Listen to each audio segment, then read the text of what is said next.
Pengertian manajemen pada penyusunan. Pengertian penyusunan personalia atau staffing.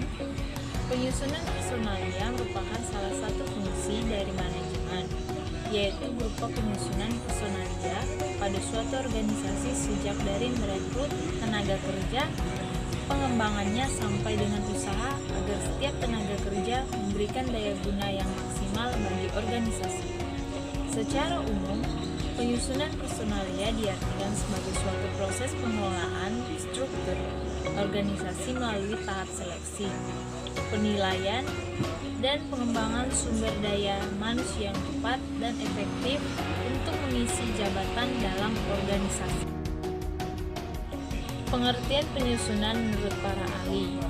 Yang pertama, menurut George R. Terry berpendapat bahwa penyusunan personalia adalah kegiatan merekrut, memilih, mempromosikan, memindahkan, dan pengunduran diri dari para staf organisasi. Yang kedua, ada menurut Theo Hyman berpendapat bahwa penyusunan personalia berkaitan dengan perekrutan, seleksi, pengembangan, dan kompensasi terhadap pegawai. Dan yang ketiga, menurut Harold Konzat dan Shirley O'Donnell berpendapat bahwa penyusunan personalia adalah pengisian jabatan atau pengisian tenaga kerja atau penarikan tenaga kerja. Langkah-langkah penyusunan personalia staffing. Adapun poin-poinnya yaitu perencanaan sumber daya manusia. Perencanaan sumber daya manusia adalah kemampuan terpadu dari daya pikir dan daya fisik yang dimiliki oleh individu.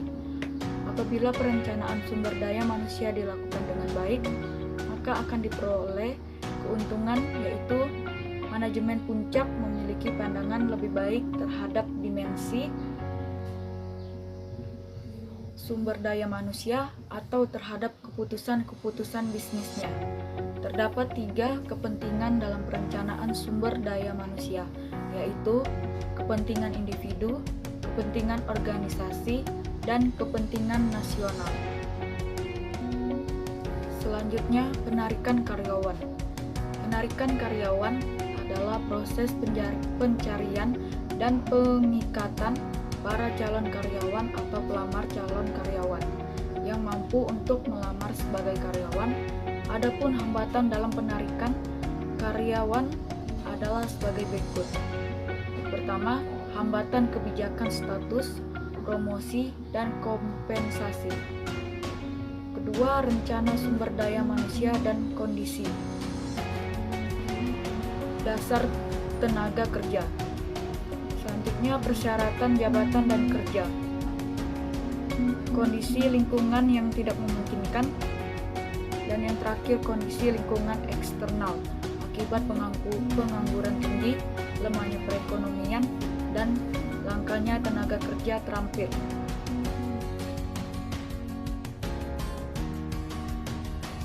Terakhir adalah seleksi karyawan.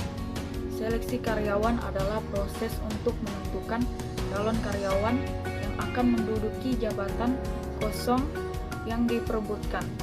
Proses seleksi merupakan serangkaian kegiatan yang digunakan untuk memutuskan apakah seorang pelamar akan diterima atau tidak. Tujuan dari seleksi karyawan adalah pertama, untuk mengetahui kecakapan seorang karyawan. Yang kedua, berusaha untuk mendapat tenaga kerja yang cocok dengan pekerjaan yang dipangkunya. Yang ketiga, kerja yang cocok dengan pekerjaan. Berusaha untuk mendapatkan tenaga kerja yang tidak hanya cocok pada saat sekarang, tetapi juga memiliki potensi untuk dikembangkan di kemudian hari. Yang keempat, sedangkan dasar penyelesaian adalah berkaitan dengan keahlian, teknik skill, human skill, dan konseptual skill, pengalaman kerja umur, gender, keadaan fisik, penampilan bakat, temperamen, dan karakter. Nah, selanjutnya itu pengenalan dan orientasi. Pengenalan dan orientasi itu merupakan tahap setelah pelamar resmi diterima untuk menduduki suatu jabatan dalam organisasi.